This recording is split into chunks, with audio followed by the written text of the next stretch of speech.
हमारे साथ इस वक्त फ्रीडा मॉरिशस है, जो कि यहाँ की खास करके उत्तन एरिया आनंद नगर की एक डायनेमिक लेडी है, जो सोशल वर्कर भी है और साथ साथ में यहाँ के हर ग्रामजनों की रात दिन कोई भी मुश्किल हो तो सबसे पहले वो आकर खड़ी रहती है।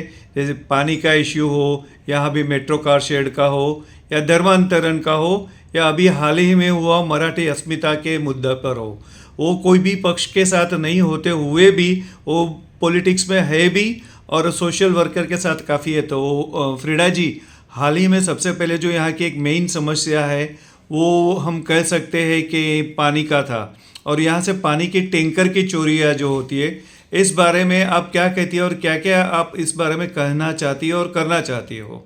नमस्ते, मैं फ्रीडा मोराइस। एक्चुअली जो पानी है वो आप ये जानते हैं कि उत्तन गांव बोला जाता है आज तक। एमबीएमसी में जुड़ा हुआ है मगर फिर भी इसको उत्तन गांव करके हम पहचानते हैं।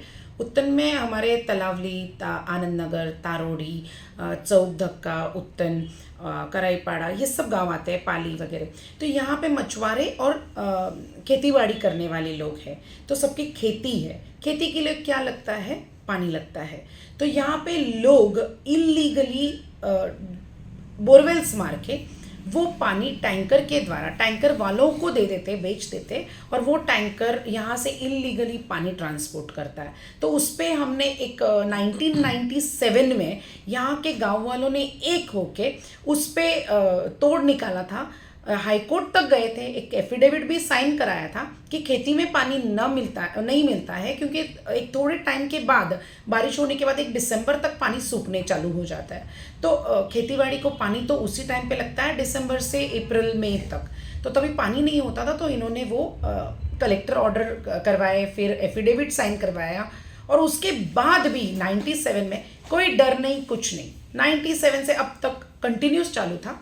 और ये बात मेरी नज़र में लोगों ने लेके आए। आनंद नगर गांव से वो लोग थे, वो मेरे पास आए, बोला ऐसा ऐसा इश्यू है, सब पेपर वर्क्स दिखाया। पेपर वर्क्स पे मैंने फॉलो अप किया, कलेक्टर साहब की वापस ऑर्डर लाई। प्रताप सरनाइक सर का धन्यवाद करती हूँ कि उन्होंने उस पर रिमार्क मार के तुरंत काम करवाया। और वहाँ से कलेक्टर ऑर्डर लाने के बाद हमने तहसीलदार को मिले और हमने वो बताया कि पानी का यहाँ से ऐसे इलीगली ट्रांसपोर्ट हो रहा है, तो उसको रोकना चाहिए। तहसीलदार ने उसके ऊपर कार्रवाई की, और शायद जो हमने 2 टैंकर पकड़े थे, वो टैंकर के ऊपर क्या हुआ है मुझे पता नहीं है अभी तक, मगर इतना पता है कि यहाँ से पानी जाना, वो आनंद नगर से पानी जाना बंद हुआ है। ऐसे ही बहुत सारे बोरवेल्स है, टैंकर ओनर्स है, जो आज तक उत्तन से पानी लेके जा रहे हैं बाहर, तो उनको भी रोकना है। और उसके लिए शायद मुझे थोड़ा और वक्त लगेगा, मगर मैं ये बोल सकती हूँ कि उत्तन डोंगरी विभाग का पानी जो खेतीबाड़ी के लिए यूज़ होना चाहिए, जो खेती में भाजी पकाने के लिए और कड़धान्य करने के लिए वो चाहिए रहता है, वो इनको ही मिलना है, उसके ऊपर इन्हीं का हक है। वाटर माफिया का जो मीरा भाईंदर में पहले से ही वर्चस्व रहा है, यानी कि यहाँ के जो भी पॉलिटिशियंस है हर एक को हफ्ता जाता है, बीएमसी कमिश्नर को भी। यह बात हम इसलिए कह सकते हैं कि इसके ऊपर एक्शन भी हुई थी और काफ़ी आंदोलन भी हुआ था। तो जो वाटर माफिया है, तो उनके खिलाफ आप कुछ एक्शन लेना चाहेगी या क्या कार्यवाही आप चाहती हो? मैं सवाल पूछती हूँ कि वाटर माफिया पे आप अगर बोलते हो कि टैंकर माफिया जैसे बोला जाता है, उनके ऊपर कार्रवाई, मगर मैं सवाल ये पूछती हूँ कि जब भी महानगर पालिका बिल्डिंग्स बनाते हैं बड़े बड़े, उसके लिए परमिशन देते हैं, ओसीसीसी देते हैं, और फिर अगर वो बिल्डिंग्स में पानी कम पड़ता है तो इसका जिम्मेदार कौन? इसका जिम्मेदार जो बीएमसी प्रशासन, यस, एमबीएमसी है, मीरा भाईंदर महानगर पालिका अगर बिल्डिंग को सीसीओसी देती है, इसका ये मतलब है कि जो भी जरूरतें हैं वो पूरी हो चुकी है, पानी का कनेक्शन आ चुका है और लोग ऑक्यूपेंसी के लिए तैयार है। तो अगर एमबीएमसी ही इनको परमिशन न दे तो लोगों के जो वो बिल्डिंग में लोग नहीं आएंगे, जितना लोग आएंगे उतना ही पानी मिल रहा है उनको, तो फिर टैंकर की क्या जरूरत होगी? तो टैंकर माफिया बढ़ेंगे कैसे? सूर्य एमएलडी का पानी जो कि आज 5 सालों से सुनाई देते हैं कि 100 एमएलडी पानी आएगा आएगा, हर पॉलिटिशियंस ने अपने अपने बैनर के साथ में ऑल पार्टीज़ ने लगवाए थे, बट आज तक वो पानी आया नहीं है। तो कहाँ पर रुका हुआ और क्या है? क्योंकि गवर्नमेंट कहती है कि अभी भी वो पाइपलाइन में है प्रोजेक्ट, बट हर प्रोजेक्ट तो का वो क्रेडिट तो ले लिया जाता है। और यहाँ पे जो बड़ी बड़ी बिल्डिंग बन रही है आजकल 35, 40, 60 फ्लोर्स तक की परमिशन दी है। तो इसके बारे में आप क्या प्रशासन के खिलाफ कोई एक्शन लेना चाहेगी?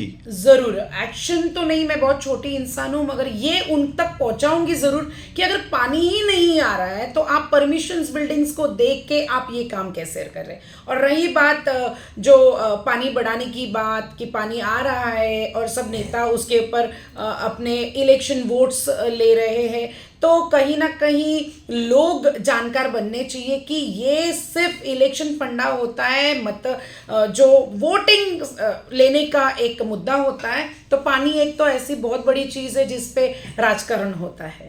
आपको नहीं लगता है कि अगर समझो सामाजिक समस्या का उकेल लाना है तो आपको कंपलसरी यानी पावर होना चाहिए, क्योंकि अगर पावर में हो आप तो आपकी बात अच्छी तरह से की जाएगी और प्रजा आपके जो यहाँ की है वो कितनी आपके साथ है? पावर तब आता है जब आपके पास कोई पद आता है। जैसे आप महानगर पालिका के कॉरपोरेटर बनते हो, एमएलए बनते हो, एमपी बनते हो, राइट। आप इस बारे में मुझसे बोल रहे हैं। देखो, कॉरपोरेटर ना होते हुए भी अगर मैं 5 साल से ताकत लगा रही हूँ कि अपने काम करूँ, लोगों के छोटे मोटे काम भी मैं कर रही हूँ, तो इसका ये मतलब नहीं। Power comes from with in, not what you give me. आप जो मुझे पावर देते हो उससे मेरा कोई लेना देना है। मेरे अंदर की पावर मैं निकालती हूँ, मैं यूज़ करती हूँ, मैं लड़ती हूँ, झगड़ती हूँ, आप देखते रहते हो। और मेन पावर वहाँ होती है जहाँ लोग अपने साथ होते हैं। तो बोलते हैं कि मैं अकेली चल पड़ी थी, तो अभी चल रहा है कारवा बनते गए, Yes, ऐसा अभी चल रहा है मेरे साथ। आनंद नगर और उत्तन की पानी के अलावा और कौन सी मुख्य समस्याएं हैं? अभी आपने ऐसे तो बहुत और ऐसी बड़ी खबरों के लिए हमारे साथ जुड़े रहिए, सब्सक्राइब कीजिए और लाइक कीजिए। सतीश सोनी की रिपोर्ट, नए विद नाउ, सच की आवाज आपके साथ।